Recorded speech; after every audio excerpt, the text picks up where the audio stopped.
recording right now. Go ahead, over. Great, very nice. Well, it's good to meet you again here, Joel. It's the loud signal's coming from Guam as usual, and I don't believe you're remote today. And the name here is Brent, Bravo Romeo Echo November Tango, and the call is Victor Echo 7, Sierra November Charlie. And my home QTH is a place called Fort St. John, which is in the northeastern corner of British Columbia, Canada.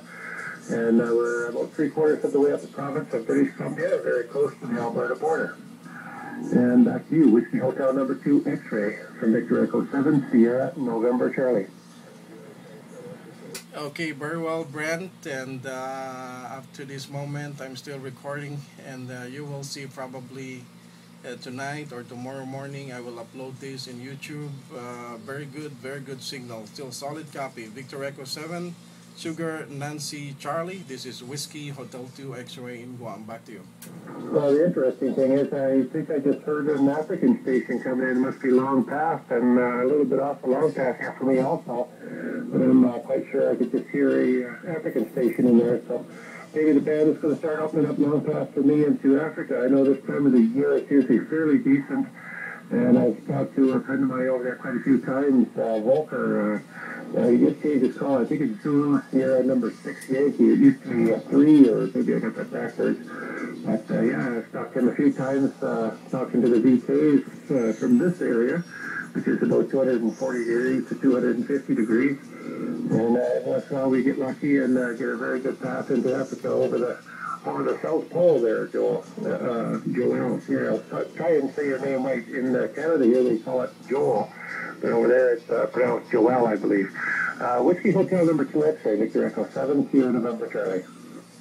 Yeah, Victor Echo 7, Sugar Norway Charlie. This is Whiskey Hotel 2 X-ray in Guam returning. Yeah, Brand, extend my regards to Walker. It's been a while. I haven't worked with this station. I know he's moving. Did he already put up his stepper antenna? I do believe so. I've heard him on 15 and on 20, although I haven't heard him in the last couple of months, but I believe the move has been done, and he's got the new call. And I can't remember. I think he used to be a 3, now he's a 6, because he threw me off because he was calling me one night. And his call, the only difference was the number because of the different location, but other than that, everything was the same. Okay, good. That's good, because I know he was using the Spider Beam, and but he acquired the antenna from the station who silent key on their side, and he got a pretty good deal with the antenna. And I want to hear, because I know he's always booming with his Spider Beam antenna, and I want to hear the comparison between the Spider Beam and the stepper antenna, QSL. Yeah, it would be really fantastic to actually have them both operational at the same time to get a better feel for it, because propagation seems to change around so much that it's hard to compare unless you have them both there and ready to work with the same rig. I know there was a guy in the U.S. there that used to do that quite a bit. He was on there, and he had 3 different types of beams. He had a quad, I believe. I think he had a Yankee.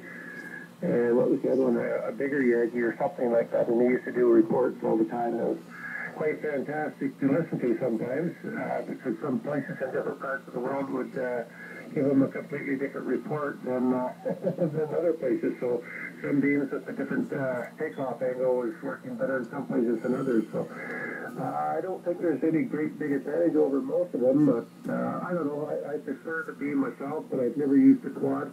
I've worked a few stations that were running quads that are very loud. There's actually one Russian fellow that I've talked to a couple of times. He only runs 50 or 70 watts, and man, oh man, he just smokes everybody out of the water. And I think he has either a 6 or 7 element quad, and that thing, I'll tell you, it works very well, Joel. Yeah, Victor Echo 7, Sugar Nancy Charlie, Whiskey Hotel 2 X-ray in Guam. Yeah, I know. Because a friend of mine in San Diego, he's using a 4-element Yagi. Especially if the propagation is starting to go down. I can still hear him, but the other guys, I couldn't hear them anymore. I think that's the number one advantage of the using a quad antenna.